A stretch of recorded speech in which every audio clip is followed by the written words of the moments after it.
ये ध्यान रखना। डी ब्लॉक सिलेबस से जरूर हट गया लेकिन उसकी जनरल प्रॉपर्टी है। यहाँ पर फास्फोरस के आउटर मोशन में कितने इलेक्ट्रॉन होते हैं? 5। लेकिन यहाँ पर कितने इलेक्ट्रॉन शेयर किया है? 1, यहाँ पर 2 और यहाँ पर पेयर 3। यहाँ पर बैलेंस है, आपको कितना लिखना चाहोगे? 3। इसी तरह से S8 है, यहाँ पर ये S8 है, ये S8 का स्ट्रक्चर होगा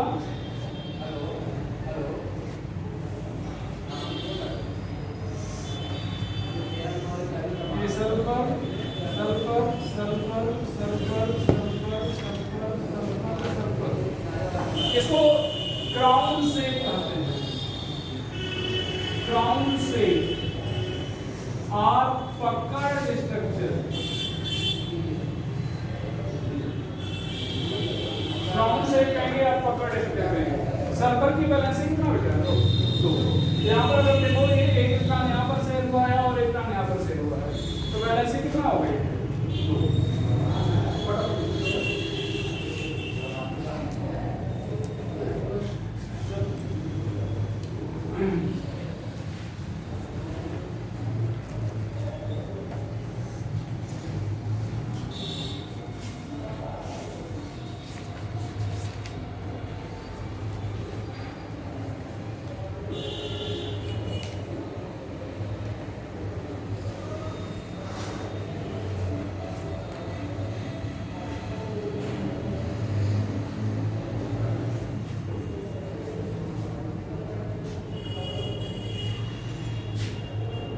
यहाँ पर देखें, अगर यहाँ पर मैक्सिमम बैलेंसिंग की बात किया जाए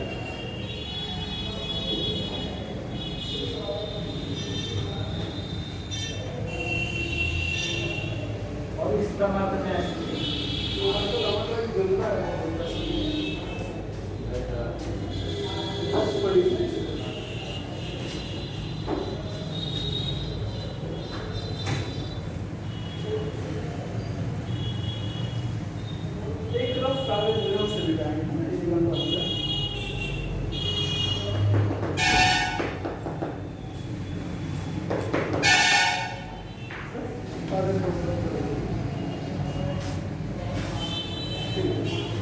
तो यहाँ पर बैलेंस सी की बात किया जाए, तो अगर मैक्सिमम बैलेंस की बात किया जाए तो ये हो जाएगा इक्वल टू ग्रुप नंबर या equal to number of valence electron या आउटर मोस्ट इलेक्ट्रॉन।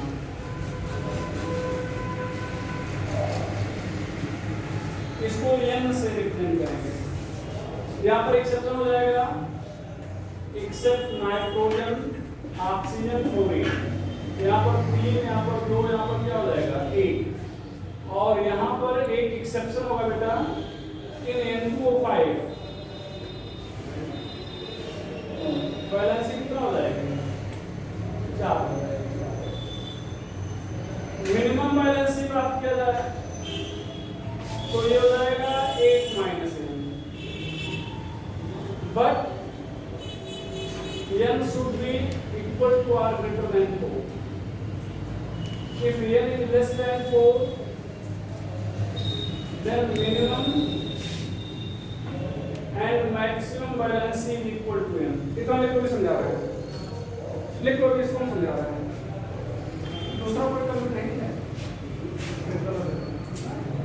और कलर नहीं है, ब्लैक होता है।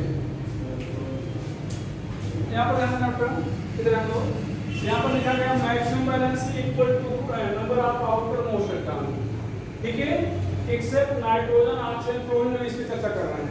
अभी इन N2O5 ध्यान दो, N2O5 में नाइट्रोजन की बैलेंस 4 होगी, जबकि यहाँ पर बताया कितना गया है 3। अभी सारी चीज समझा रहे हैं। मिनिमम बैलेंस की बात किया जाए तो 1 माइनस क्या हो जाएगा n, 1 माइनस क्या हो जाएगा सर n हो जाएगा। लेकिन यहाँ पर शर्त लगा दी गई but n should be greater than 4। ये दोनों चीजें एक साथ पढ़ेंगे, ठीक है। तो n की बैलेंस मतलब वैल्यू क्या होना चाहिए 4 से ज्यादा या 4 के बराबर होना चाहिए। अगर n की वैल्यू 4 से कम है तो फिर मिनिमम एंड मैक्सिमम बैलेंस दोनों किसके बराबर हो जाएगी, ये तो वही मिनिमम बैलेंस बोलेंगे और उसी को क्या बोलेंगे मैक्सिमम बैलेंस बोलेंगे। उसी को हम लोग मिनिमम और मैक्सिमम वैलेंसी दोनों बोलेंगे। अच्छा लिख लो फिर समझाएं उसको।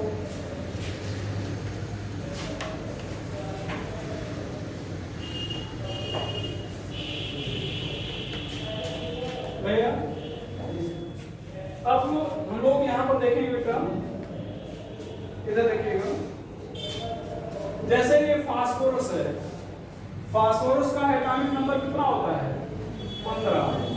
दो अगर इलेक्ट्रॉनिक डिस्ट्रीब्यूशन लोग लिखेंगे तो 2 8 क्या लिखेंगे 5, क्या लिखेंगे बेटा 2 8 5 लिखेंगे। अच्छा अब फास्फोरस से अगर आप कहते हो भैया हमें इलेक्ट्रॉन दे दो, जरूरत है बहुत जरूरत है, तो कितना इलेक्ट्रॉन दे सकता है मैक्सिमम 5 दे सकता है ना भाई। आप देखो रूल ये है, नियम ये है कि सब अपना 8 तक कंप्लीट करना चाहेंगे। अगर एक बहुत दया भाव दिखाया आपको दे दिया तो ये 5 दे दिया, तब भी पीछे वाले में 8 है भाई, ये तो खत्म हो गया। जब दे दिया तो इसका मतलब अब तो आउटर मोस्ट ये रहा ना, तो आपके कंप्लीट है। तो इसको आपके कंप्लीट करने का कितना तरीका है 2, या तो ये इलेक्ट्रॉन 5 दे दे तब भी आपके पूरा हो गया, या 3 दे। तो 2 कंडीशन है, पहली कंडीशन अगर दिया तो 5 और लिया तो 3, तो 3 मिनिमम है तो उसको मिनिमम बैलेंस बोलेंगे, और 5 मैक्सिमम है तो उसे क्या कहेंगे मैक्सिमम बैलेंस। ठीक है, तो यहाँ पर अगर आपसे कहा जाए मैक्सिमम बैलेंस कितना है, मैक्सिमम बैलेंस 5 और मिनिमम बैलेंस कहा जाएगा तो क्या कहोगे 8 माइनस m, तो 5 8 माइनस 5 कितना हो जाएगा 3। तो ये मिनिमम बैलेंस 3 हो गया और मैक्सिमम बैलेंस क्या हो गया 5। अच्छा आप ध्यान देना, आप नाइट्रोजन ले रहे हो, क्या ले रहे हो बेटा नाइट्रोजन के पास कुल 7 एटॉमिक नंबर 7 है। यहाँ पर पहुंच गए आप मांगने भैया हमें इलेक्ट्रॉन चाहिए कितना, तो 5 दे देगा नहीं, दोनों इसके भी आउटर मोशन में 5 है, इसके भी 5 है, ये दिया ये नहीं दिया, क्यों मना कर देगा, क्योंकि इसके पीछे वाले सेल में 8 इलेक्ट्रॉन नहीं है, इसलिए यहाँ पर एक्सेप्शन लिखे थे कहीं कुछ अच्छा है, मतलब ये अपना 5 इलेक्ट्रॉन भले रख रहा है लेकिन देने से मना कर देगा। तो कौन मैक्सिमम इलेक्ट्रॉन दे देगा जिसके पीछे वाले में 8 होगा, कौन नहीं देगा जिसके पीछे वाले में 8 नहीं होगा। तो ये अपना आपने कैसे पूरा करेगा 3 लेकर तो इसकी बैलेंस कितना हो जाएगी 3। तो बैलेंस यहाँ पर कितना लिखो बेटा, बस केवल बैलेंस लिख रहे हैं, मिनिमम और मैक्सिमम की बात यहाँ पर कर ही नहीं रहे हैं, मैक्सिमम और मिनिमम की बात कर ही नहीं रहे हैं। अच्छा बोरान एक एग्जांपल लेते हैं, क्या लेते हैं बेटा बोरान। यहाँ पर बोरान एक एग्जांपल है जिसका एटॉमिक नंबर 5 है, तो यहाँ पर इलेक्ट्रॉन कितने हो गए 2 और 3। अब इससे अगर आप कहेंगे भैया इलेक्ट्रॉन चाहिए तो ले लो, कितना देगा 3, ठीक है कितना देगा 3। अच्छा आप ये किसी से मांगने जाए, किसी से मांगने गया भैया मैं इलेक्ट्रॉन दे दो, तो आपके पूरा करने के लिए कितना चाहेगा 5, जिसके पास गया है उसके पास 5 इलेक्ट्रॉन होना भी तो चाहिए। तो जैसे किसी से कहा भैया मैं 5 इलेक्ट्रॉन दे दो, तो तुरंत समझेगा इसके पास 3 इलेक्ट्रॉन है, इससे 5 इलेक्ट्रॉन मांग रहा है, यही समझेगा ना। तो 5 वाला क्या सोचेगा कि अगर ये 3 अपना दे देता हमें तो हमारा कैसे होगा। तो आप बताओ कहाँ कौन सी कंडीशन बेटर होगी, 5 वाला 3 को दे दे या 3 वाला 5 को दे दे, 3 वाला 5 को दे दे। तो या तो ये 3 इलेक्ट्रॉन आप दे देगा, और या 3 अगर ये भी देने से मना कर दिया हम भी नहीं देंगे, तो फिर दूसरा ऑप्शन बचेगा शेयर करने वाला। दूसरा ऑप्शन क्या बचेगा शेयर करने वाला। तो या तो अपना 3 इलेक्ट्रॉन देगा और मना कर दिया हम भी नहीं देंगे, तो फिर दूसरा विकल्प क्या बचेगा शेयर करने का। मतलब या तो ये 3 इलेक्ट्रॉन शेयर करेगा या 3 इलेक्ट्रॉन देगा, दोनों कंडीशन बैलेंस कितना हो जाएगी 3। तो वही मिनिमम चाहे कह लो वही चाहे मैक्सिमम, ठीक है। अच्छा अब यहाँ पर मिनिमम बैलेंसी वाला फार्मूला लगा दो, 8 माइनस 3, तो यहाँ पर बैलेंसी कितना हो जाएगी 5, 8 माइनस 3 मतलब मिनिमम बैलेंसी 5 हो जाएगी और मैक्सिमम 3। ये सही लग रहा है कि जो मैक्सिमम है वो 3 है और मिनिमम 5 है, नहीं सही लग रहा ना। तो वही जब n की संख्या मतलब आउटर मोस्ट में इलेक्ट्रॉन 4 से कम होंगे तो वही मैक्सिमम भी होगा और वही क्या होगा, मिनिमम भी होगा। तो यहाँ पर भी बैलेंस ही लिख रहे हैं, ठीक है, मिनिमम और मैक्सिमम नहीं लिख रहे हैं, लेकिन लोगे तब भी वही हो जाएगा, ठीक है ना। तो ये चीज है, कोई प्रॉब्लम है आगे लिखिएगा। चलो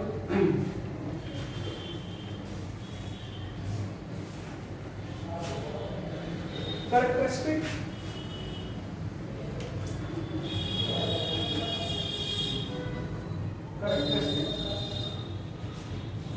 इसका कैरेक्टरिस्टिक क्या होगा, बैलेंस इज साइनलेस। साइनलेस का मतलब इसके पहले चिन्ह का उपयोग नहीं करेंगे। दूसरा बेटा, it is never fractional, it is never fractional. Never fractional का मतलब कभी भी भिन्नात्मक नहीं होगी, ये कभी भी भिन्नात्मक नहीं होगी, दशमलव नहीं होगी। भाई कोई दशमलव में इलेक्ट्रॉन देगा, भाई 1 इलेक्ट्रॉन देगा, 2 इलेक्ट्रॉन देगा, 4 देगा, या लिया भी 1 2 3 4 लिया, ऐसा तो नहीं होगा कि दशमलव में इलेक्ट्रॉन दे दिया आपको 1.5 इलेक्ट्रॉन दे दिया, तो फ्रैक्शन नहीं होगी, जीरो भी नहीं होगी। फ्रैक्शनल और zero except inert gas, inert gas में हो सकती है, except inert gas zero zero. और मेरा it is always whole number, ये हमेशा पूर्ण संख्या होगी, it is always whole number, ये हमेशा क्या होगी, पूर्ण संख्या।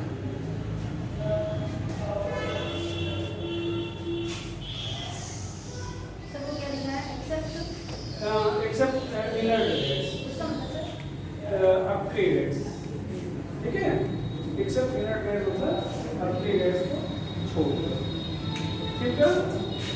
चलो आगे।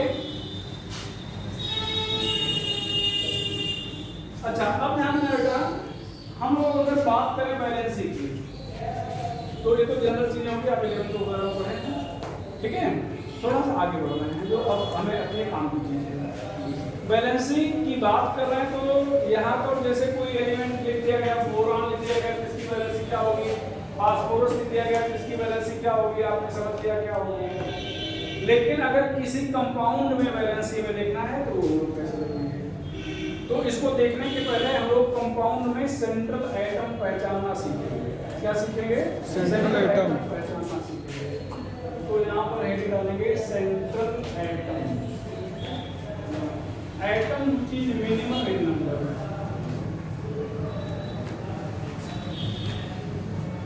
minimum in number, ऐसा एटम जिसकी संख्या क्या है, मिनिमम है, उसको आपको क्या कहेंगे, सेंट्रल एटम कहेंगे। इसकी संख्या क्या है, मिनिमम है। और which has minimum electronegativity, which has minimum electronegativity, जिसकी विद्युत ऋणात्मकता सबसे कम है, तो जिसकी संख्या सबसे कम है या फिर जिसकी विद्युत ऋणात्मकता, मान लो 2 एलिमेंट बराबर हो गए, संख्या बराबर हो गई, तो फिर आप क्या देखेंगे, इलेक्ट्रोनेगेटिविटी देखेंगे, विद्युत ऋणात्मकता देखेंगे, जिसकी सबसे कम है। तो ये एक्सेप्ट हाइड्रोजन, यहाँ पर हाइड्रोजन को नहीं है, एक्सेप्ट हाइड्रोजन, हाइड्रोजन ऐसा नहीं होगा, मतलब हाइड्रोजन कभी भी सेंट्रल एटम नहीं होगा।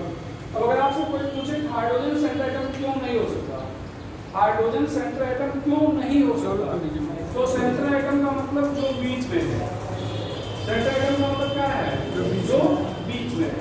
अब बीच में है इसका क्या मतलब हुआ कि भाई जैसे किसको लोग घेरे रहेंगे, जो सबको दे सके, भाई आप मांगने आए आपको दे दिए, आप मांगने आए आपको दे दिए, तभी तो आप हमें घेरे रहोगे, नहीं तो ऐसे अकेले किनारे खड़े रहोगे। तो हाइड्रोजन के पास कितना इलेक्ट्रॉन है, एक, हाइड्रोजन के पास कितना इलेक्ट्रॉन है, तो उससे मांगने वाला कितना आएगा, एक ही तो आएगा, चलो भैया अपना इलेक्ट्रॉन मैं दे दूँ, या एक शेयर करने के लिए आएगा। तो हाइड्रोजन का इलेक्ट्रॉन एक है, इसलिए उससे केवल एक एलिमेंट क्या करेगा, आएगा मारने, जिसका मतलब बीच में हो ही नहीं सकता। तो इसलिए हाइड्रोजन को लोग सेंटर एटम नहीं करेंगे, हाइड्रोजन को सेंटर एटम नहीं करेंगे। ठीक है, मैक्सिमम इलेक्ट्रोनेगेटिविटी हाँ मिनिमम टू ज़्यादा मैक्सिमम क्या हुआ, इलेक्ट्रोनेगेटिविटी मिनिमम मिनिमम। ठीक है, तो हाइड्रोजन सेंटर एटम नहीं हो सकता।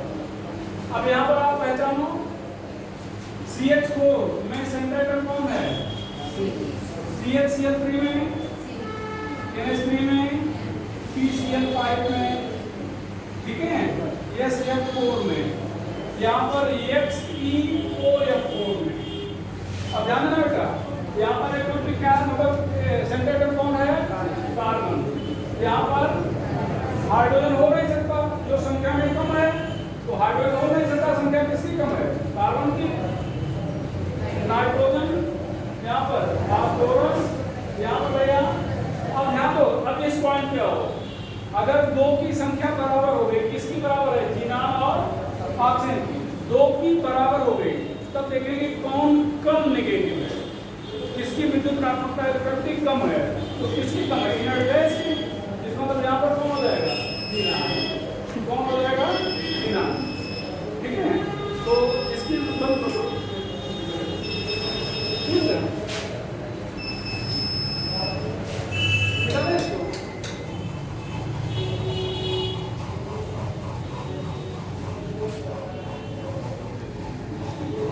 चलेगा, लिखिए, देखो अगर कहीं दिक्कत होगी बता देना, ठीक है, नहीं तो तुम्हें मान के चलेंगे कि हम पढ़ा रहे हैं, आपको समझ में आ रहा है।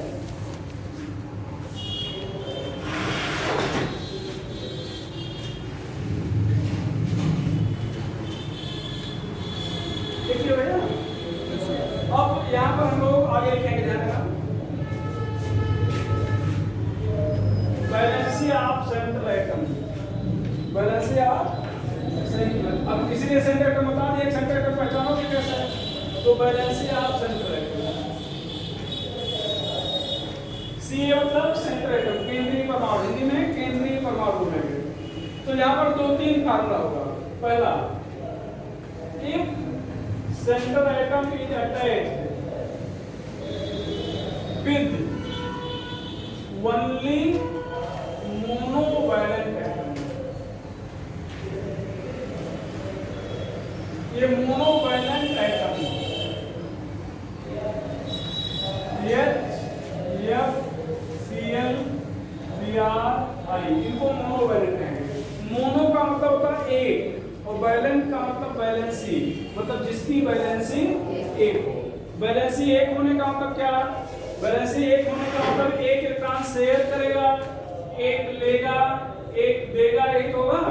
अच्छा, अब ध्यान दो, रत्न में अगर चीजों को समझोगे तो बड़े आसानी से पूरा समझ में आता जाएगा।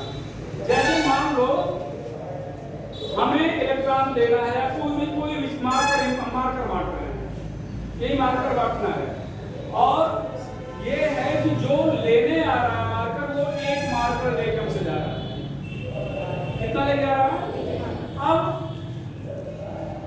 इसको कैसे पता कर सकते हैं, एक तो हमसे पूछो हमने कितना मार्कर दिया, हमसे आप पूछना नहीं चाह रहे हो, वहीं बाहर बैठे हो, तो वहीं से गिन लो कितने लोग मांगने आए हैं, तभी पता चल जाएगा। वही पता है सब एक एक मार्कर लेके जा रहे हैं, तो पता चल गया कि नहीं चल गया भाई, जितने लोग दिखे आसपास हमारे, इसका मतलब उतने लोगों ने एक एक मार्कर लिया है। तो चाहे ऐसे पता कर लिए कि 5 लोग मांगने आए थे, इसलिए हम 5 मार्कर दिए होंगे, या हम ही पूछ लो कि आपने कितना मार्कर दिया है, तो हम तो बता नहीं रहे, तो पता चल गया कि नहीं, वही सेम चीज है। तो इसका मतलब अगर यहाँ पर पता करना है, अगर केवल मोनोवैलेंट एटम जुड़ा है, तो इसका मतलब जितने एटम जुड़े हैं उतने इलेक्ट्रॉन दिया होगा या उतने इलेक्ट्रॉन शेयर किया होगा, क्योंकि सबकी वैलेंसी एक है, सबको एक ही इलेक्ट्रॉन नहीं चाहिए। यहाँ पर वैलेंसी ऑप्शन का एटम कितना आ जाएगा, number of monovalent atom attached, number of monovalent atom attached, कितने मोनोवैलेंट एटम जुड़े हैं। अब ध्यान देना बेटा, NaH3, PCl3, PCl5, XeF4, IF7। यहाँ पर वैलेंसी कितना भैया? वैलेंसी 4। यहाँ पर कितना बेटा? एक हाइड्रोजन, देखो कंफ्यूज मत होइएगा, एक हाइड्रोजन और 3 Cl। तो भाई यहाँ पर चारों मांगने वाले एक ही जैसे थे, यहाँ पर मांगने वाले अलग अलग हैं, लेकिन सबको चाहिए एक ही। तो एक हाइड्रोजन ने मांगा, 3 Cl ने मांगा, तो 4 लोग हो गए मांगने वाले ना। तो वैलेंसी कितना हो गई? 4। नाइट्रोजन की कितना? 3। फास्फोरस की बेटा 3। यहाँ पर फास्फोरस की 5, जीनान की 4, आयोडीन की 7। यहाँ पर आयोडीन का है सेंटर आइटम, क्यों? संख्या की कम है। अच्छा, आप कहोगे आयोडीन को तो आप मोनोवैलेंट लिखे हो, क्या लिखे हो? तो फिर यहाँ पर 7 कैसे हो गई? जब मोनोवैलेंट तब माना जाएगा जब किसी से जुड़ा हो, जब वो मतलब ये कह लो जब वो सेंटर आइटम ना हो। अगर वो सेंटर आइटम हो गया, ध्यान देना, अगर वो लेने का काम करेगा किसी से तो उसको एक इलेक्ट्रॉन चाहिए। कितना चाहिए? लेकिन अगर देने का काम है तो कितना दे सकता है? उसके आउटर मोशन में 7 इलेक्ट्रॉन है, वो 7 दे सकता है। अब यहाँ पर संयोग से 7 मांगने वाले भी आ गए तो 7 दे दिया। मान लो 7 से कम ही मांगने वाले आते, यहाँ पर जैसे फास्फोरस के पास 5 इलेक्ट्रॉन मैक्सिमम था, देखो 5 मतलब मैक्सिमम दे सकता था, लेकिन मांगने वाले कितने लोग हैं? यहाँ पे यहाँ पर 3 ही लोग मांगने हैं, तो 3 को भी वैलेंसी कितना हो गई? 3। ठीक है, चलो यहाँ पर देखना, इधर साइन तो नहीं कर रहे थे, दिख रहा है ना? हाँ भैया, यहाँ पर ध्यान देना, इधर वैलेंसी या B for valency central atom in oxide, यहाँ पर valency into 2 number of oxygen atom,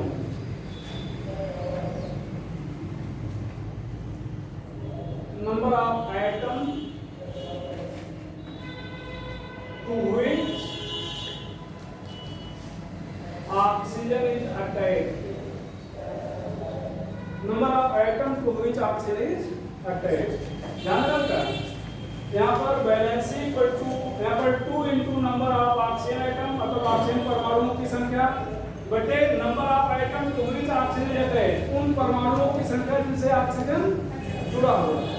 चलो यहाँ पर अभी इनको समझाएंगे भी। यहाँ पर Na2O, MgO, Al2O3, यहाँ पर क्या फार्मूला लगाओ? तो कितने ऑक्सीजन, यहाँ पर 2 into ऑक्सीजन कितने हैं? 1। और कितने आइटम से जुड़ा हुआ है? 2 से, तो वैलेंसी कितना हो गई? 8। यहाँ पर 2 into ऑक्सीजन कितना है? 8। कितने मैग्नीशियम से जुड़ा है? 8। यहाँ पर 2 का 2 into 3 into कितना अपॉन कितना होगा? 2। वैलेंसी कितना हो गई? 3।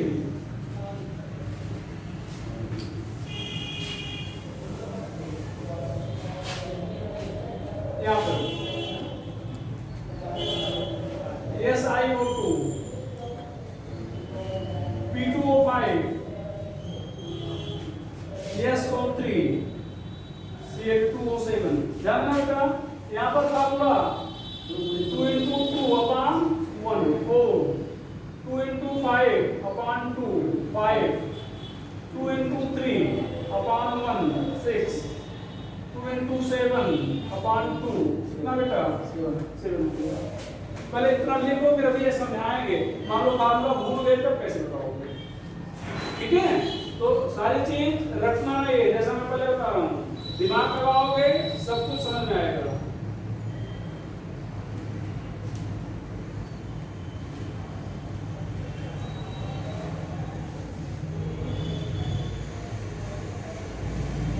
बीच वाला में फिर से रिपीट मारना,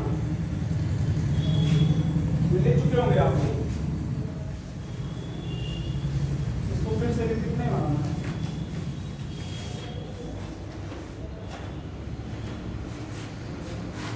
इसको लिख लिया क्या? समझाएंगे अब? अच्छा देखो, इधर देखो, ये कैसे ये फार्मूला आप सोच रहे होंगे सर, मैं फार्मूला लिख दिया और उसी से कैलकुलेट कर दिया, बड़ा अच्छा लग रहा है। आप भी फार्मूला खुद बना सकते हो। देखो कैसे, इधर देखो, ऑक्सीजन के पास कुल कितने इलेक्ट्रॉन है? 8, 2 और 6। अगर ये चाहे कि इसका ऑक्टेट पूरा हो जाए तो कितने इलेक्ट्रॉन की जरूरत है? 2। तो एक ऑक्सीजन को 2 इलेक्ट्रॉन की जरूरत है, मतलब वही उसकी वैलेंसी है। यहाँ पर हम लोग Cl2O7 या P2O5 का एग्जांपल ले रहे हैं। तो एक ऑक्सीजन को अगर 2 इलेक्ट्रॉन की जरूरत है तो 5 को कितने की जरूरत है? 10। कितने की जरूरत है? 10 की। कैसे आया? 2 गुणे 5। और 10 इलेक्ट्रॉन कितने फास्फोरस ने दिया है? 2 ने दिया ना। इधर देखो, 2 ने दिया कितना? 2 गुणे 5। तो 1 कितना लेगा? 2 गुणे 5 बटे 2 बराबर वही फार्मूला बनाए हो। देखो यहाँ पर यही लिखे हो, देखो 2 गुणे नंबर ऑफ ऑक्सीजन एटम। तो 2 ऑक्सीजन की वैलेंसी है, मतलब एक ऑक्सीजन को चाहिए 2।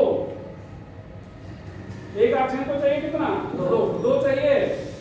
जितने ऑक्सीजन है उतना पूरा कर दिए। और उसके बाद देने वाले कितने थे? आ गए। तो फार्मूला कैसे बना, समझ आ गया ना? तो ऐसे बनाएगा, ठीक है। इसको क्या बनाया? चलो आगे थोड़ा सा क्या करें, यहाँ पर ध्यान दीजिएगा, Fe2O3 अगर वही फार्मूला लगा दिया जाए जो अभी समझाया गया, तो एक ऑक्सीजन को चाहिए कितना? Fe3O4, sorry Fe3O4। एक ऑक्सीजन को चाहिए कितना? 2। ऑक्सीजन है कितने? 4। दिया कितने आयरन ने? 3। तो कितना हो गया बेटा? 8/3। 8/3। बैलेंसिंग क्या आ गई? फ्रैक्शनल। बैलेंसिंग क्या आ गई?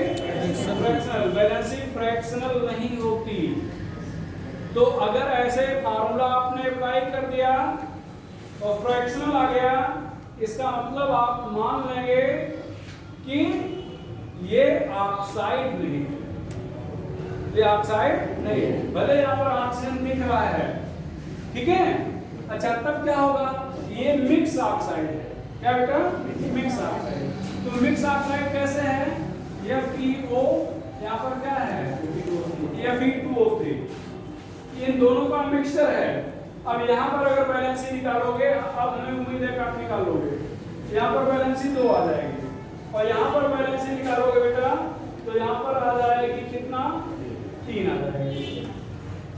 इसका मतलब ध्यान देना बेटा, ये 2 आयरन, देखो 2 आयरन की वैलेंसी कितना है? 3। और एक आयरन की वैलेंसी कितना है? 2। मतलब ये 3 आयरन थे ना, 3 आयरन में से एक आयरन ने 2 इलेक्ट्रॉन दिया है और 2 आयरन ने कितना दिया है? 3 के। मतलब यहाँ पर सभी ने बराबर नहीं दिया, यहाँ पर सभी ने बराबर नहीं दिया। इसके पहले जो हम लोग पढ़ रहे थे वहाँ पर बराबर दिए थे। जहाँ पर बराबर देंगे उसी को ऑक्साइड कहेंगे, जहाँ पर बराबर नहीं देंगे उसको ऑक्साइड नहीं कहेंगे, मिक्स ऑक्साइड है। तो कैसे पता चलेगा मिक्स ऑक्साइड है? जहाँ पर फ्रैक्शनल आ जाए। अब ऑप्शन में रहेगा ऐसे कि आयरन की वैलेंसी यहाँ पर कितना है? 2, कितना है? 3, कितना है? 2 and 3 बोथ, कितना है? 8/3। क्या आप बताओगे? सी। क्या बताओगे? सी। समझ ना? तो यहाँ पर आयरन की वैलेंसी कितना बेटा? 2 और 3 दोनों है। मतलब अच्छा और क्लियर करेगा, एक आयरन की वैलेंसी 2 है और 2 आयरन की वैलेंसी 3 है, ठीक है। यहाँ पर हम लोग इधर यहाँ पर Mn3O4 वही सेम चीज, MnO, यहाँ पर Mn2O3। तो यहाँ पर Mn की वैलेंसी कितना बेटा? 2। यहाँ पर 2 गुणे 3 कितना? सॉरी, यहाँ पर मैग्नीज की वैलेंसी कितना हो जाएगी? ये निकाल दोगे ना इसको, ये निकाल दोगे ना बेटा, ठीक है। यहाँ पर एक दूसरा है, ये भी Pb3O4। Pb3 ये अलग तरह से टूटेगा, 2PbO, PbO2। यहाँ पर इसकी वैलेंसी 2 है और इसकी वैलेंसी 4 है। यहाँ पर एक ये लेड कितने हैं? 2, और वैलेंसी कितना है? 2। तो कितने आयरन की वैलेंसी 2 है? 2। कितना लेड की वैलेंसी 4 है? 1। तो एक लेड जो है 4 स्टेप में है और 2 लेड कितने में है? 2 स्टेप में। देखो फटाफट देखो,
यहाँ पर ध्यान देना, इधर यहाँ पर XeOF4 में जीनान की वैलेंस निकालना है। अब यहाँ पर तो ध्यान दो, ये कैसा एलिमेंट है, मोनोवैलेंट, और O ऑक्साइड वाला है। अब वैसे ही जो आपको रूल बताए, F को कितना रखना चाहिए, 1, और कितने F हैं, 4, तो 4 F मिलके कितना मांगेंगे, 4, और एक ऑक्सीजन कितना मांगेगा, 2, तो कुल कितना इलेक्ट्रॉन की डिमांड हुई, दिया किसने, जीनान में, तो जीनान की वैलेंसी कितनी हो गई, तो कोई बात नहीं। तो यार इसका यहाँ पर दोनों फार्मूले को मिला दो, दोनों फार्मूले क्या करो, मिला दो। अब फार्मूले जो मेरे को कॉन्सेप्ट समझ में आ गया होगा। ये देखो यहाँ पर कितने ऑप्शन हैं, 1, तो 2 गुणे 1, और कितने एटम ने दिया, 1 ने, और यहाँ पर मोनोवैलेंट वाला कितने मोनोवैलेंट हैं, 4, तो कुल कितना हो गया, 6,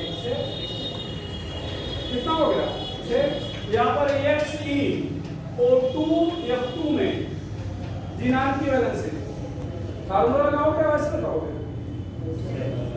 कितना हो जाएगा, एक ऑक्सीजन को कितना चाहिए, 2, और ऑक्सीजन है कितने, 2 में 4, और फ्लोरीन को कितना चाहिए, 1 मतलब 2, तो कितना हो गया, 6, 2 और 2, जीनान 1 है, प्लस यहाँ पर 2, तो कितना हो जाएगा, 4 + 2 बराबर।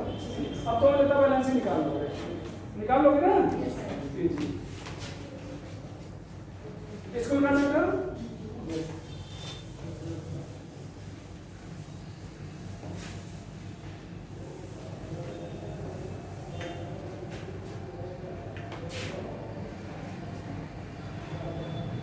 Valency of ion equal to charge present on it, charge present on it, किसी आयन की वैलेंसी जो है उसको उपस्थित चार्ज के बराबर हो। जैसे देखो क्या, PO4 triple minus, NO3 minus, CO3 double minus, SO4 double minus, aluminium triple plus, chromium triple plus, manganese double plus. यहाँ पर बैलेंसी कितना हो जाएगी, 3, 1, 2, 2, 3, 3, 2। बैलेंसी के पहले साइन का उपयोग नहीं करेंगे। इसका नाम क्या है, फॉस्फेट। अगर 1 से 1 ऑक्सीजन कम कर दो तो आइट हो जाएगा। जैसे इसका नाम क्या बेटा, नाइट्रेट, 1 ऑक्सीजन कम कर दो, NO2 कर दो, नाइट्राइट, ठीक है। तो 8 में ऑक्सीजन ज्यादा और 8 में कम होंगे, तो नाइट्रेट आयन, नाइट्राइट आयन, ठीक है। तो किसी आयन की वैलेंसी क्या हो जाएगा, उसको उपस्थित चार्ज के बराबर है। चलो इसमें क्या है, यहाँ पर एक और, ये थर्ड फार्मूला था, और 4 valency of metal by volatile chloride method. Volatile chloride मतलब वाष्पशील क्लोराइड, वोलाटाइल का होता है वाष्पशील। तो यहाँ पर नाम होगा V इक्वल टू हो जाएगा 2 इंटू, सॉरी मतलब हाँ 2 इंटू वेपर डेंसिटी, यहाँ पर E plus 35.5।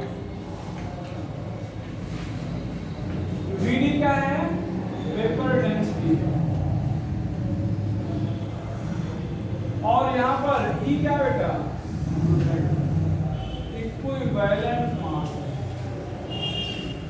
VD vapour density है और E क्या है, इक्विवेलेंट मास है। कल इक्विवेलेंट मास इसीलिए पहले पढ़ा दिए थे, कल इक्विवेलेंट मास कौन से पढ़ाए थे ना, तो यही कारण था कि आगे में बैलेंस ही पढ़ाना है, तो वहाँ इक्विवेलेंट मास के ऊपर है। अब ये दोनों क्यों पढ़ा रहे हैं, आगे में मास पढ़ाना है पर फिर दोनों की जरूरत पड़ेगी। भैया नहीं जा रहे हैं क्या, जैसे दिख रहा है आपको बॉडी लैंग्वेज यही बता देगा, आप यूज नहीं दे रहे हो, हाँ ठीक है ना, क्लियर हो जाएगा। चलो एक क्वेश्चन चल रहा है,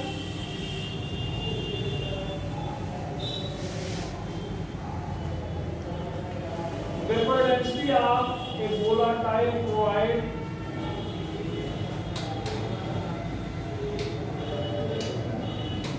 of metal, vapor density of volatile chloride of metal is 55.5 if equivalent mass of metal is 20. Equivalent mass of metal is 20. Find valency of metal. Find valency of metal. तो क्या होता है बेटा, V equal to 2 into vapor density, यहाँ पर E कितना, E plus 35.5 ये formula था, तो 2 into यहाँ पर कितना 55.5, यहाँ पर 20 कितना बेटा 35.5। तो अब इसको आप जोड़ोगे अगर तो ये 55.5 हो जाएगा।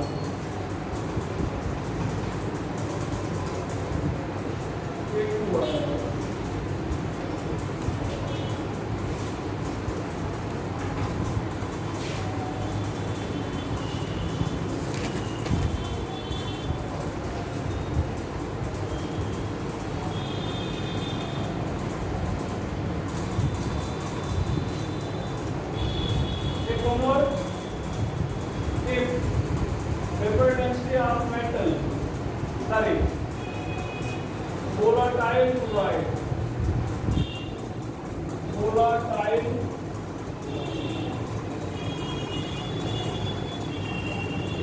chloride of metal is 39.5 and equivalent mass of metal is 4. Find valency of metal. बराबर ही ना, बस वही कैलकुलेट करना, बाकी तो डाटा में सब्स्टिट्यूट करना है फार्मूले में, है या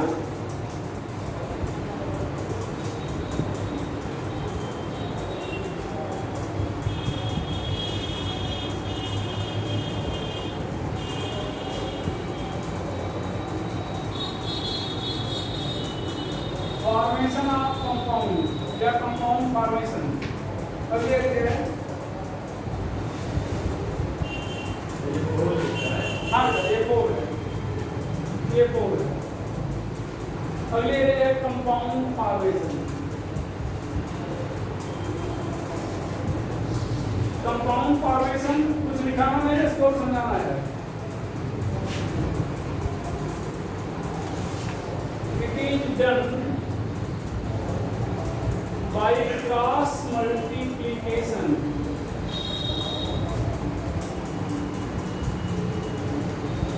of valency.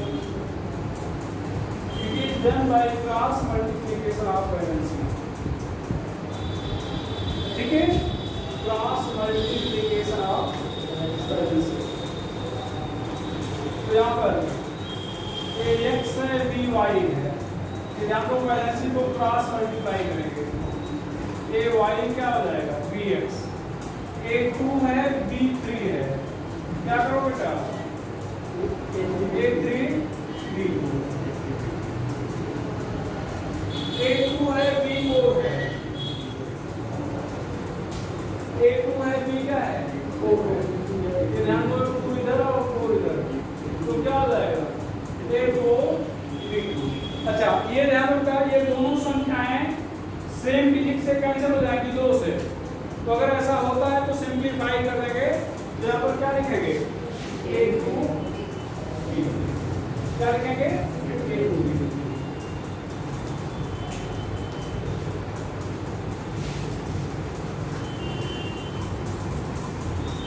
A2 भी क्वेश्चन है formula of metallic chloride CnCl2 find formula of its sulfate, phosphate and nitrate. Sulphate का फार्मूला क्या होता है बेटा? SO4 double minus SO4 double minus PO4 triple minus और यहाँ पर क्या बेटा?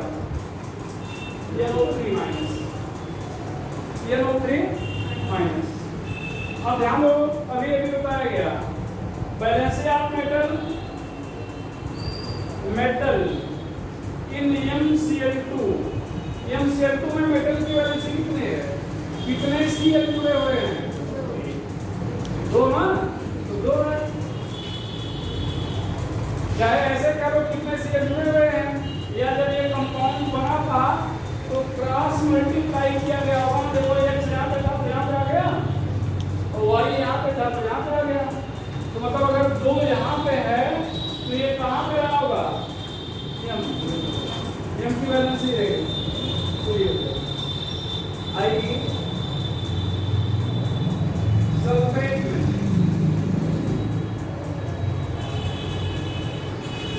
में क्या रहा बेटा? M2 और यहाँ पर SO4 2 माइनस। ये दो माइनस से मतलब नहीं, वैल्यू से मतलब है। तो यहाँ पर दो क्या करोगे? मल्टीप्लाई करोगे तो क्या हो जाएगा? M2 SO4 whole twice. तो क्या हो जाएगा बेटा? MSO4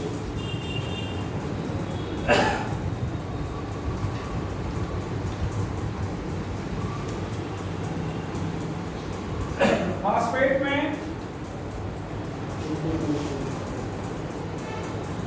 में M2 PO4 whole thrice cross multiply करोगे तो क्या हो जाएगा बेटा?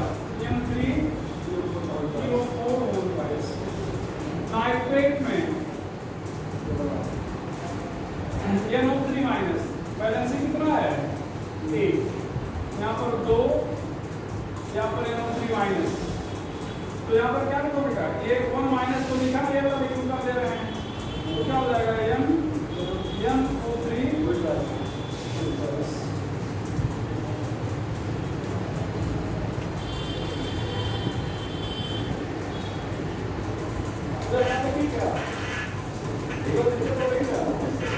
सर उसे चालू कर लीजिए, उसको चालू कर लीजिए। ठीक है, क्लियर दिख नहीं रहा। उसमें इधर में लिखेंगे, इधर लिखेंगे, उसमें बार-बार स्विच ऑफ हो रहा है, उसको ऑन करने 5-7 मिनट चल जाता है।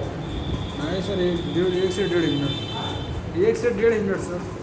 वही और जो लिखे रहेंगे उधर हो जाएगा, मामला चलिए। तो स्मार्ट बोर्ड पर क्लियर करके वो बिजली जाए ना, या इन्वर्टर है, जनरेटर है, वो उठा लेते हैं। थोड़ा डिस्टर्ब होगा तो चलाते हैं ना। यहाँ पर ध्यान रखो, आप उधर नहीं लिखेंगे तो दिक्कत हो रही, तो नहीं लिखेंगे जल्दी। कहाँ लगा? ये NO3 माइनस है। ये सर ये balance of metal in MCl2 is 2। यहाँ पर आएगी सल्फेट लिखा गया है। सल्फेट का फार्मूला तो यहाँ पर 2 हो गया, SO4 डबल माइनस हो गया। अब क्रॉस मल्टीप्लाई करोगे तो यहाँ पर 2 हो जाएगा, यहाँ पर भी 2। अब 2 कैंसिल कर दिए, इधर नहीं लिखेंगे, उधर लिखेंगे। ठीक है, तो इधर है ना। तो ये मतलब कंपाउंड फॉर्मेशन हो गया। कंपाउंड डिसोसिएशन मतलब सिखाया गया था साहब। कंपाउंड डिसोसिएशन, कंपाउंड को अगर तोड़ना हो तो कैसे तोड़ोगे? यहाँ पर ध्यान दो, यहाँ पर AXBY कब तोड़े थे? A2B3 Na2SO4 एक बार फिर से बता देंगे फिर। यहाँ पर हमें जो बताना है थोड़ा सा, दो अलग उनको ये है Hg2Cl2 Cu2Cl2, ये दो चीजें हमें बताने की अलग से, ठीक है। तो यहाँ पर ध्यान देना, समझिएगा, ये जो चीजें बाद में होती है वो पहले आ जाती है। बाद में क्या है x, तो x को पहले लाएंगे, और जो दूसरे के बाद में होती है पहले के ऊपर क्या बन जाएगी 4, तो यहाँ पर क्या हो जाएगा ky प्लस। अब इसी तरह से यहाँ पर क्या करें, y पहले आएगा और x यहाँ पर क्या होगा 4 हो जाएगा, तो क्या लिखेंगे x माइनस। हाँ, एक चीज आप क्वेश्चन कर सकते हो कि हम अगर इसको प्लस करें माइनस करें, इसको प्लस तो नहीं कर सकते, जो पहले लिखा होगा हमेशा वो प्लस, जो बाद में लिखा होगा हमेशा वो माइनस। अगर दिमाग में चल रहा हो कि क्या हम ऐसा साइन इंटरचेंज कर सकते हैं, तो नहीं कर सकते, जो पहले वो प्लस ही होगा। अब यहाँ पर क्या हो जाएगा, बताओ सब लोग, तोड़ के दिखाओ हमें, 1 मिनट का मौका है आपके पास, 1 मिनट, केवल 1 मिनट, इसका बन जाएगा बता देना, उधर पीछे तो नहीं आ पाएंगे, ठीक है।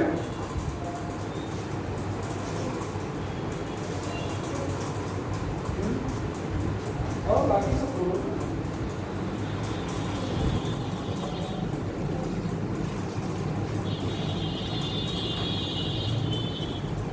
ये क्या लिख रहे हो तुम, ये पीवी है बेटा, पीएच लिख रहे हो तुम। हाँ, अब 11th के बच्चे तो हो नहीं कि कलम पर लिखा जाएगा, पीवी है। हाँ, तुम्हारा सब तोड़ दिए, सब अभी उधर वाला कहाँ तोड़े, Hg2Cl2 वही तो मैंने देखना था, बाकी तो कल लिखाए थे, बाकी तो कल लिखाया गया था। तुम्हारा में नहीं मान रही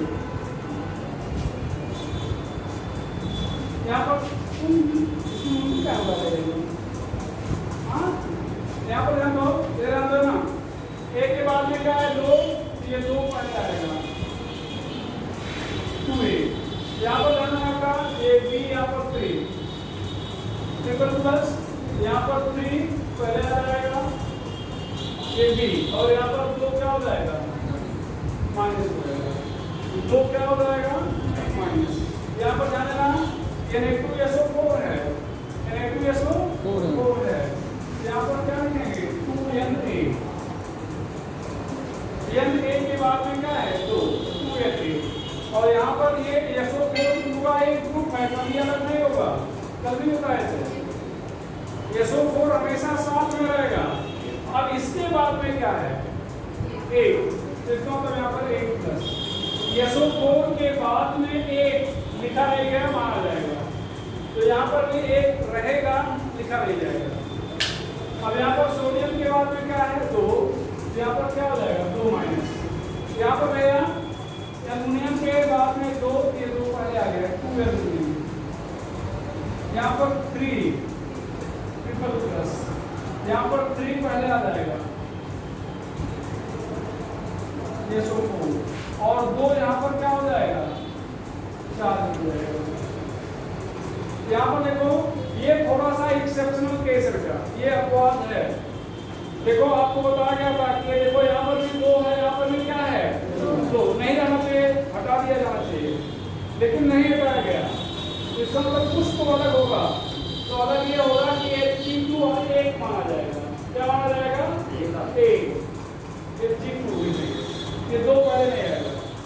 और यहाँ पर Cl पे क्या है 2, यहाँ पर 2 प्लस, Cl के बाद क्या है 2, यहाँ पर 2Cl, इसको 2 नहीं मानना है, 1 मानना है, यहाँ पर 1 माइनस, और सेम वही रूल यहाँ Cu2, यहाँ पर 2 पहले आ गया प्लस, एक 2Cl, यहाँ पर क्या आ गया माइनस। अच्छा, इसको थोड़ा सा बताना है, अगर आपको इधर कर दें इसको, यहाँ पर ध्यान देना बेटा, ये स्ट्रक्चर है Cl Hg, यहाँ पर क्या हो गया Cl, देखना बेटा, ये Cl माइनस और Hg प्लस, ये Cl माइनस और क्या हो गया Hg प्लस, ये Hg और Hg के बॉन्ड नहीं टूटेगा। तो इसका मतलब ये दोनों एक साथ रहेंगे। तो एक साथ रहेंगे, कितने Hg एक साथ हैं? Hg भाई यहाँ पर Hg हमने लिख दिया, लेकिन कितने? तो यहाँ पर 2 लिख दिया। और एक पर एक चार्ज, दूसरे पर दूसरा चार्ज, तो कुल कितना चार्ज हो गया? 2। और यहाँ पर कितने Cl हो गए? 1 और 1 2। यहाँ पर 2 Cl और दोनों पर 1 1 माइनस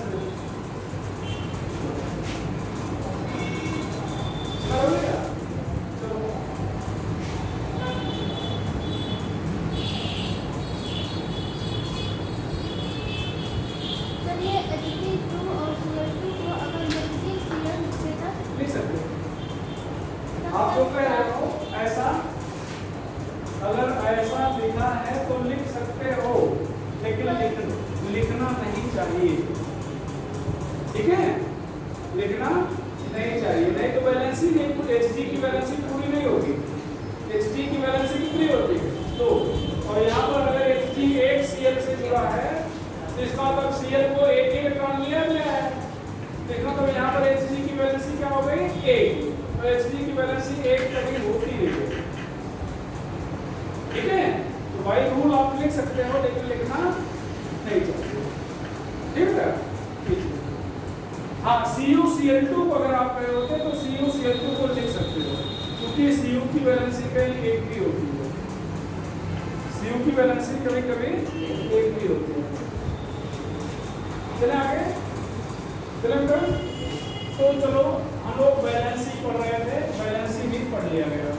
अब आपकी अगली है होगी एटॉमिक मास। क्या होगी बेटा? Atomic mass.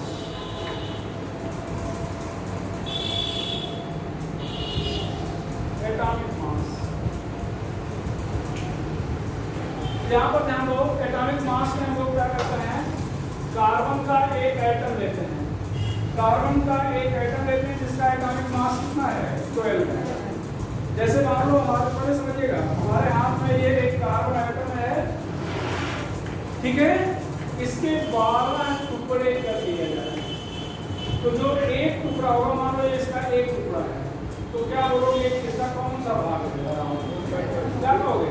भाग है ना, ये कहोगे, मतलब इट इज 1/12 पार्ट, इसका 12वां भाग है। अब इसी से हमें किसी भी एटम को तुलना करना है, कंपेयर करना है।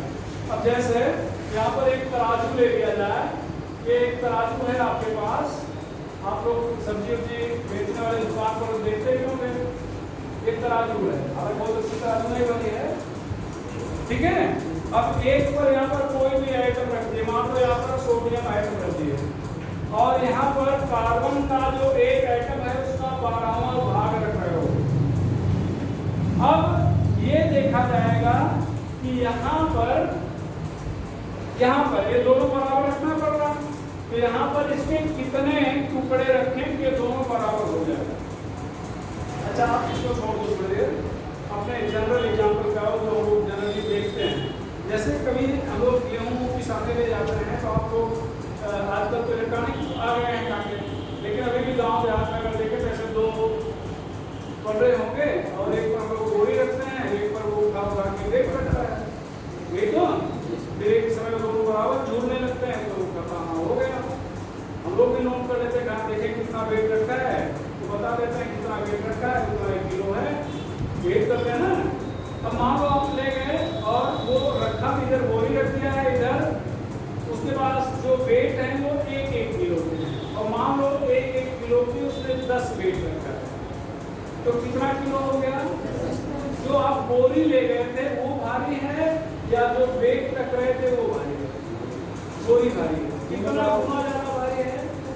10 गुना। कितना गुना भारी है? 10। तो अगर इसी को बोलना पड़े तो हम ऐसे वेट दिखा के कहेंगे कि इस वेट से ये जो बोरी है 10 गुना ज्यादा भारी है, ये कहेंगे। वही सेम चीज यहाँ पर है। अब यहाँ पर मान लो सोडियम आइटम रखे, यहाँ पर इस जो टुकड़ा है, मान लो इसके आपने 5 टुकड़े रखे और ये बराबर हो गया, तो कहा जाएगा कि इसके 5 टुकड़े के बराबर है, या इससे 5 गुना ज्यादा भारी है। और जितने टुकड़े आपको रखने पड़ेंगे वही उसका एटॉमिक वेट। मान लो आपने यहाँ 10 टुकड़े रखे, इसका मतलब ये इसका एटॉमिक वेट कितना हो गया 10। 15 टुकड़े रखे, एटॉमिक वेट कितना हो गया 15। 20 टुकड़े रखे, एटॉमिक वेट कितना हो गया 20। इसका मतलब ये हुआ बेटा कि हम लोग कार्बन के एक एटम के 12वें भाग से किसी भी एक एटम के एलिमेंट के एक एटम को कंपेयर करते हैं और वो जितने टाइम ज़्यादा भारी होता है कहा जाता है कि वो उसका एटॉमिक मास होता है। अगर या ऐसे उल्टा हो, हम ये करें जितना टाइम ज़्यादा भारी होता है वो उसका क्या होगा एटॉमिक मास होगा। अब हम आपको बता दिए सोडियम का एटॉमिक मास 23 है 23। इसको इसी भाषा में बोलना हो तो क्या बोलोगे? इसका अर्थ क्या हुआ कि सोडियम का एटॉमिक मास 23 है। इसका अर्थ ये हुआ कि सोडियम का अगर एक एटम ले लें तो वो इसके मतलब इस टुकड़े से कितना ज्यादा भारी होगा 23 टाइम ज्यादा भारी। बस ये करना देखो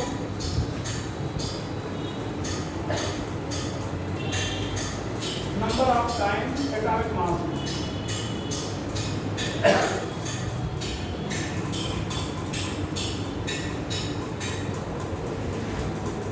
by weight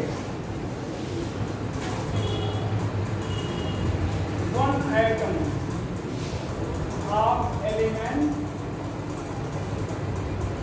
is more heavier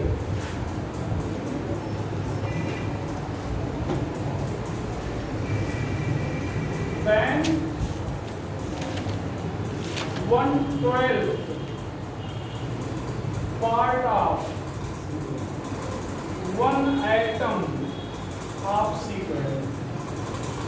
देखो नंबर ऑफ टाइम्स, ये टाइम्स लिखा गया होगा TIMS, number of times by which one atom of element is more heavier than 1/12 part of one atom of C12। तो यहाँ पर भैया यहाँ पर हम लोग लिखेंगे बेटा एटॉमिक मास, यहाँ पर मास ऑफ वन एटम क्या लिख रहे हो? Mass of one atom. यहाँ पर क्या लिख रहे हो? 1/12 mass of one atom of C12। यहाँ पर modern scale of atomic mass C12 unit क्या होगा बेटा? AMU। यूनिट क्या होगा? AMU। अगर आपसे कोई कहे कि जो सब एटॉमिक मास है उसकी मॉडर्न स्केल क्या है तो आप क्या बोलोगे बेटा? C12। अगर आपसे कहा जाए कि इसकी यूनिट क्या होती है तो आप कहोगे AMU। AMU का फुल फॉर्म क्या होता है? Atomic mass unit. Atomic mass unit. अच्छा, एक बार जब नीट नहीं होता था तब एम्स में पूछा गया था कि एक AMU बराबर होता कितना है, तो आप कहेंगे 1/6.024 into 10⁻23 ग्राम होता है। ये पूछा गया था, इसको याद रखिएगा। आज भी पूछा गया है, इसका मतलब ये नहीं कि अब नहीं पूछा जाएगा। अगर पूछा जाए कि एक AMU की वैल्यू कितना होती है बेटा तो आप क्या बोलना चाहेंगे? 1/6.024 into 10⁻23 ग्राम। ये होता है एक AMU की वैल्यू।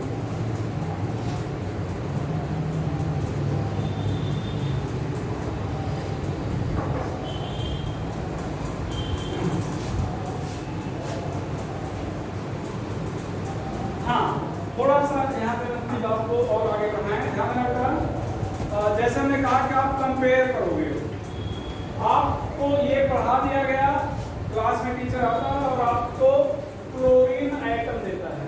कौन सा आइटम देता है? क्लोरीन। कुछ सैंपल आया हुआ है और कहता है कि ये क्लोरीन आइटम है, आप कहते हो हाँ है। अब आपसे पूछता है कि इसका एटॉमिक मास होता हो, आप वही तरीका फॉलो करते हो कि आप एक साइड में क्लोरीन रखिए और एक साइड में कार्बन के एटम का 1/12वां भाग मतलब टुकड़ा था वो रखे। तो कुछ बच्चों ने देखा कि हम 35 टुकड़े रखे तो बराबर हो गया, मतलब यहाँ पर Cl का एटॉमिक मास कितना हुआ? 35। Cl का एटॉमिक मास कितना हुआ? 35। तो कुछ बच्चे रिपोर्ट कर रहे हैं कि जो इसका एटॉमिक मास है वो 35 होना चाहिए। लेकिन कुछ और बच्चों ने बताया नहीं कि हमारे लिए ये 37 होना चाहिए। मतलब हमने इन बच्चों ने बोला कि हम 35 टुकड़े रखें तो बराबर हुआ, और ये बच्चे बोल रहे हैं नहीं हम 37 टुकड़े रखें तो क्या हुआ, बराबर हुआ। तो जो बच्चे 35 रखे थे उनके अकॉर्डिंग एटॉमिक मास क्या होना चाहिए, 35, और जो बच्चे 37 रखे थे उनके अकॉर्डिंग क्या होना चाहिए, 37। तो 35 और क्या होना चाहिए, 37। टीचर ने चेक किया, दोनों बच्चे सही बोल रहे थे, मतलब दोनों ग्रुप सही बोल रहा था। टीचर ने चेक किया, दोनों ग्रुप क्या बोल रहा था, सही, मतलब दोनों ने सही भी किया था। इसका मतलब एटॉमिक मास Cl का 35 होना चाहिए और Cl का एटॉमिक मास 37 भी होना चाहिए। अब दो एटॉमिक मास तो नहीं बोलेंगे, बोलेंगे एक एटॉमिक मास। तो जिन एलिमेंट का एटॉमिक मास भिन्न होता है उनको लोग आइसोटोप कहते हैं। क्या कहते हैं, एटॉमिक नंबर सेम है लेकिन एटॉमिक मास डिफर कर रहा है, उनको क्या कहते हैं, आइसोटोप। और आइसोटोप्स के केस में हम लोग फ्रैक्शनल एटॉमिक मास निकालते हैं। क्या निकालते हैं बेटा, फ्रैक्शनल एटॉमिक मास। ये भी एक बार एम्स में ही पूछा गया था कि व्हाट डज फ्रैक्शनल एटॉमिक, मतलब average atomic mass, sorry average atomic मास निकालते हैं जो फ्रैक्शनल होता है। तो पूछा गया था what does average atomic mass, sorry fractional atomic mass represent. तो it represent a particular species है आइसोटोप। तो लिख लीजिएगा इसको क्या है, for isotopes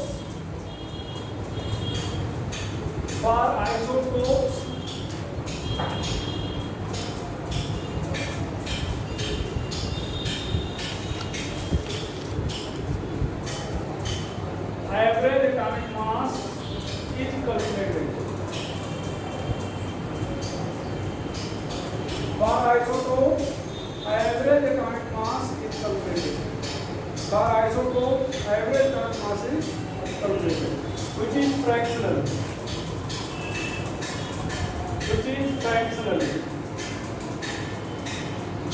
i.e. fractional atomic mass represent that particular species has isotopes.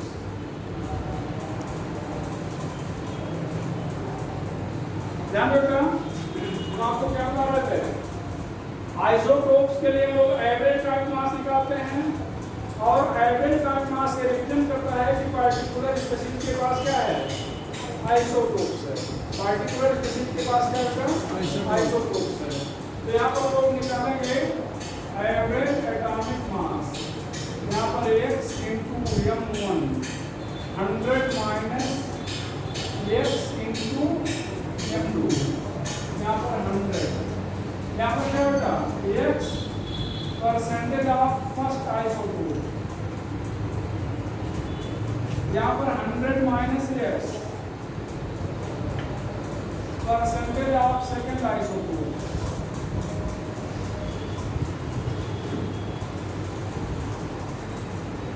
m1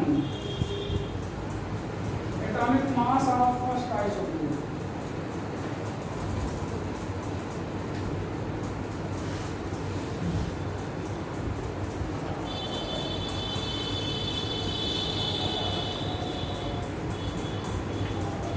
ध्यान रखना, मान लो अगर दो ही आइसोटोप हैं तो आपने ये फार्मूला लगा दिया, दो से ज्यादा हैं R करके, यहाँ पर एवरेज एटॉमिक मास, यहाँ पर x1 m1 x2 m2, यहाँ पर 100 माइनस x1 प्लस x2, अब यहाँ पर m3 हो जाएगा और यहाँ पर नीचे क्या लिखोगे, 100 हो जाएगा। ध्यान रखना, ज्यादातर केस में दो आइसोटोप होते हैं, किसी में कितना होता है, 3। तो यहाँ पर पहले आइसोटोप का परसेंटेज, दूसरे का परसेंटेज और 100 माइनस दोनों को जोड़ दो।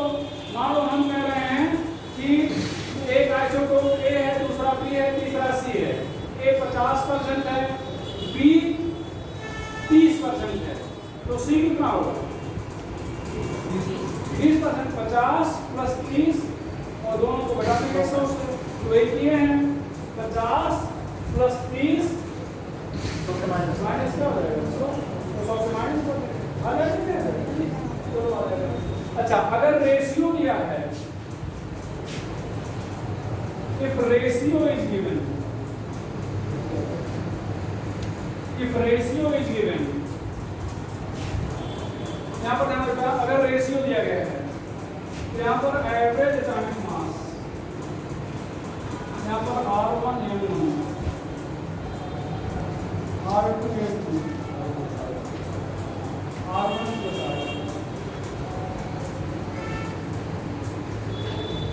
R1 and R2 ratio of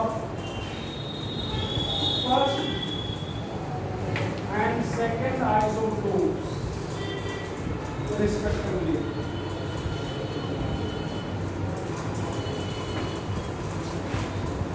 M1 जान रहे हो, atomic mass of first isotope, M2 atomic mass of second isotope.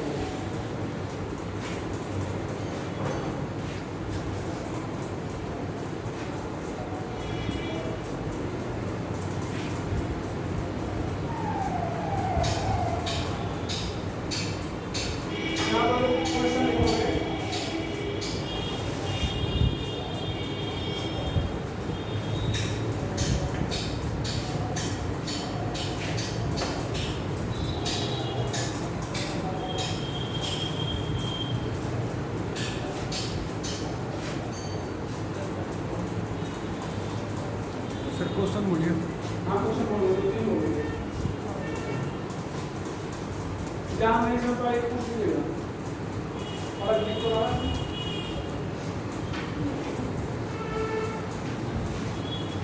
In nature question है, two isotopes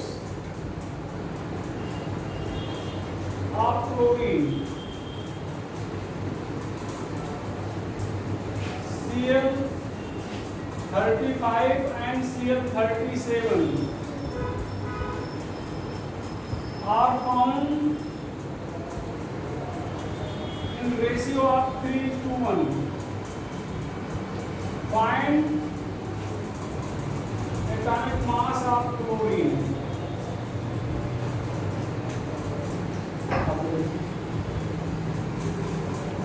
तो कौन सा फार्मूला लगाएं भैया, कौन सा फार्मूला?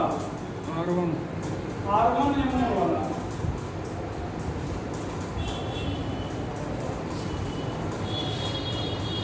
कितना बेटा? 3 into 35, 1 into 37, यहाँ पर 3 into 1, 3 plus 1, तो 105 plus 37,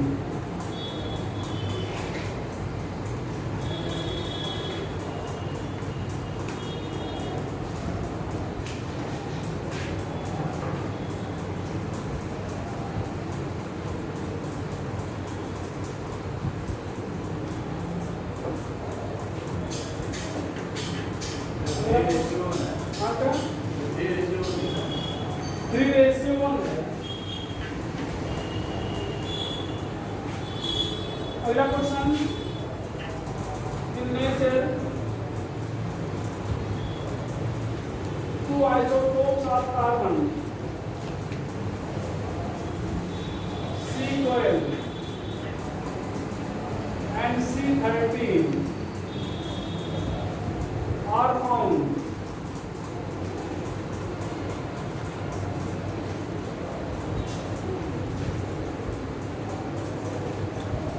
atomic mass of carbon. Sorry, if percentage of C12 is 98,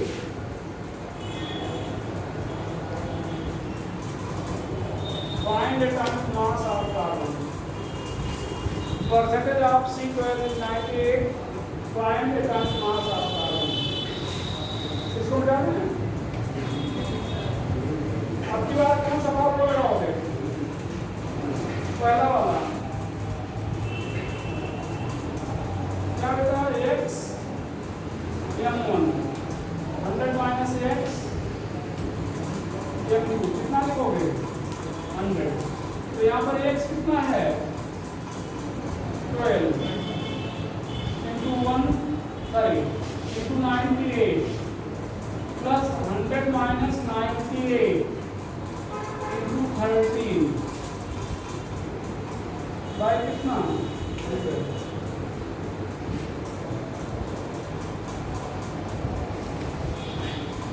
यहाँ पर इसको सॉल्व करेंगे 1176 आ जाएगा। यहाँ पर 2 गुणे 13 36 आ जाएगा 3100। तो 1200 2 बटे 100 बराबर 12.0।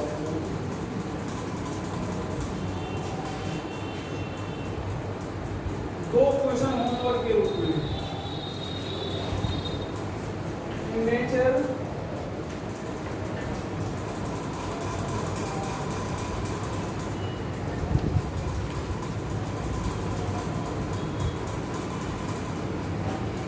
isotopes of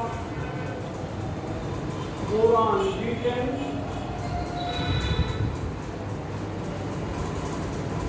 and B11। ध्यान रखिएगा वही सारे क्वेश्चन कराए जा रहे हैं जो एग्जाम में आए हुए हैं या जो आते हैं। are found if average atomic mass of boron is 10.81 find their percentage। बना लेंगे क्या? हम समझा दे रहे हैं। देखो इधर हम लोग समझ लो पहले लिखिएगा। यहाँ पर आप उस वाले क्वेश्चन को जब सॉल्व करोगे यहाँ पर 10.81 रखोगे। क्या रखोगे? यहाँ पर क्या रखोगे? मालूम नहीं, पता करना है। m1 क्या रखोगे? 10.0। क्या रखोगे? 10.0। यहाँ पर क्या रखोगे? इसको पता करना है। यहाँ पर क्या रखोगे? 11.0। सॉल्व करोगे या सॉल्व करेंगे? कर लेना। तो यहाँ पर x की वैल्यू आएगी 20। x की वैल्यू कितनी आएगी? सॉल्व कर लीजिएगा 20 आएगी।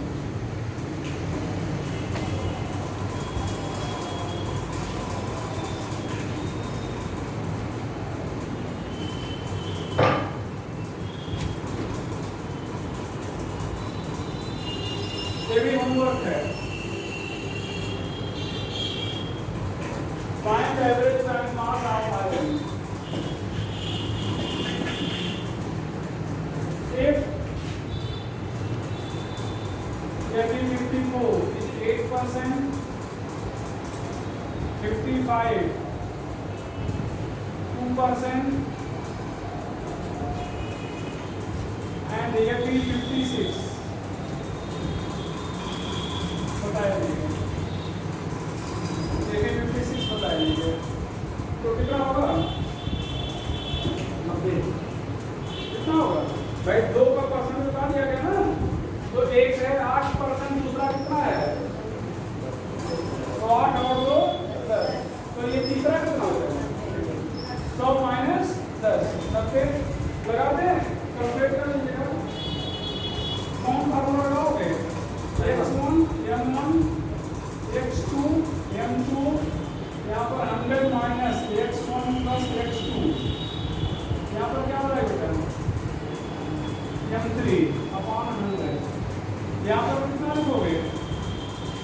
8 गुणे 54 2 गुणे 55 और कितना? 100 माइनस 8 प्लस 2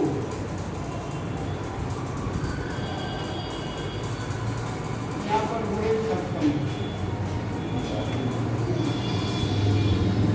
8 32 8 25 40 3 45 ये 55 110 और यहाँ पर कितना आ जाएगा? 100 माइनस 10 90 गुणे 56 ऐसा निकाल। ठीक है।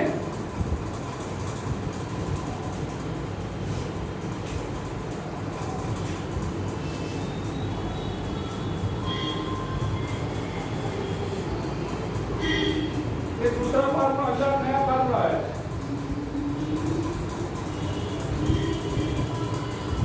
Atomic mass equal to equivalent mass into valency. अब ध्यान देना बेटा, ये ध्यान दो, ये क्या लिख रहे हो, atomic mass equal to equivalent mass into valency. और इसीलिए एक बार आपको इक्विवेलेंट पढ़ाए थे और आज क्या पढ़ाए, वैलेंसी। दोनों पढ़ा दिए हैं, मेरे क्वेश्चन लिखना है, इसको लिख चुके हो ना भाई, पूरा भाग कर लीजिएगा, यहाँ तक लिख के छोड़ दो, तो यहाँ तक बल्कि लिख के छोड़ दो ना, जब मैं छोड़ दूँ तो कुछ आप स्पीड बनाओगे तो फिर आगे हम ज़्यादा बना पाएंगे।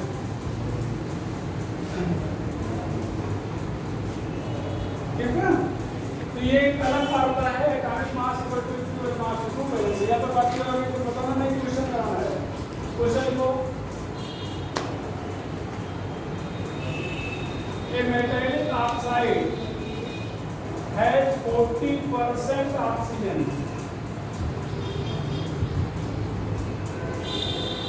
If formula of its chloride is MnCl2, find atomic mass of metal. Find atomic mass of metal. अब ध्यान देगा, इसके क्लोराइड का फार्मूला MnCl2 है। वैलेंसी पता चल जाएगी, वैलेंसी पता चल जाएगी ना, यहाँ पर valency of metal in MnCl2 कितना बेटा, इक्विवेलेंट मास ऑफ मेटल। यहाँ पर क्या करेंगे, यहाँ पर मास ऑफ मेटलिक ऑक्साइड कितना बेटा, 100, mass of oxygen 40, mass of metal 100 minus 40 बराबर कितना बेटा, 60, इक्विवेलेंट मास ऑफ मेटल। और W इनटू कितना बेटा, 8। यहाँ पर सॉल्व करने पर 12 आ जाएगा। अब यहाँ पर atomic mass equal to equivalent mass, यहाँ पर वैलेंसी इक्विवेलेंट मास 12, वैलेंसी कितना गया 2, कितना आ गया 24।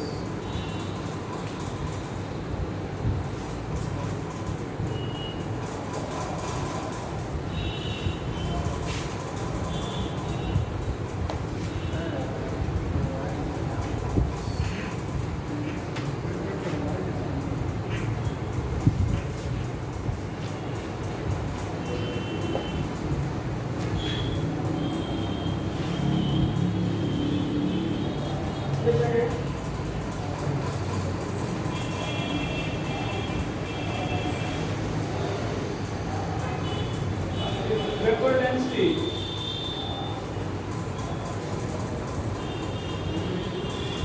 of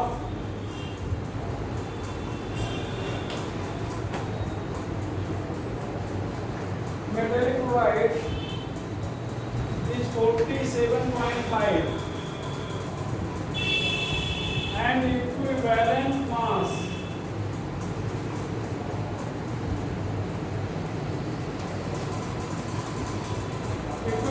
of metal is 12. Equivalent mass of metal is 12. Find atomic mass of metal. यहाँ पर ध्यान बेटा, इधर दो, देखो, if vapor density of metallic chloride is 47.5 and equivalent mass of metal is 12. Find atomic mass of metal. तो ध्यान दो, इधर ध्यान देना सभी लोग, फार्मूला पहले लगाएंगे, यहाँ पर इक्विवेलेंट मास सीधे बता दिया इसमें। अब बैलेंसी पता करना है, कैसे करोगे, अरे भाई पोलर ट्रायल क्लोराइड आज ही साफ कराए हैं, बैलेंसी नहीं करवाए नहीं करवाए, तो आप लोग बोलोगे नहीं, सब लोग करो हाँ निकलवाएगा ना, वेपर डेंसिटी। यहाँ पर इक्विवेलेंट मास अपना कितना बेटा 35.5, यहाँ पर 2 इनटू कितना है